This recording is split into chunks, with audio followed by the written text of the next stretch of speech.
आजिर एही आधुनिक जुगरे आज भी अंधविश्वास बशवर्ती अछंती लोके एभली घटना देखा मिली कंधमाल जिला बालीगुड़ा थाना अंतर्गत बारखमार बजार साही सूचना योग्य जे बारखमा बजार साही दिशारा नायक झील सोनपुर ग्राम विवाह करते हेले दीर्घ 3 मास हेब रोग शଯ୍ୟାରେ ଥିବା देखा मिली परिवार लोके बहुत टंका खर्च करी प्रथमे बारखमा बालीगुड़ा पुणी जिला चिकित्सालय को नहीं निज झील शरीर थिबा रोग को चिन्हि पारि नथिले शेषे बाध्य होई जड़े गुणियार आश्रय नहीं जमापड़ी।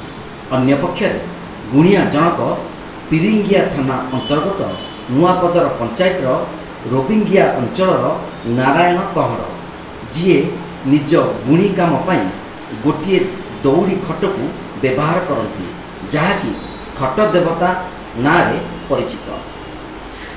थरे भल करी देखंतु एही दृश्य को खट देवताटी पूजा पाइबा पर निजर अलौकिक शक्ति प्रदर्शन करी 4 जन युवकों को बेहाल कर दिए। यह विश्वास ना अंधविश्वास?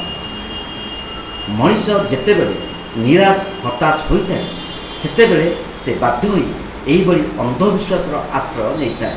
कौन सूत्र खबर पाई बालीगुड़ा पुलिस प्रशासन और बारखमा फांडी अधिकारी घटनास्थल में पहुंची रोगी रश्मिता नायक को ऑटो जोगे बालीगुड़ा चिकित्सालय को पठाई बेले घटनार अनुध्यान कर खट देवता और गुणिया नारायण को थाना अटक रखी पचराउचरा करुवा देखा मिली।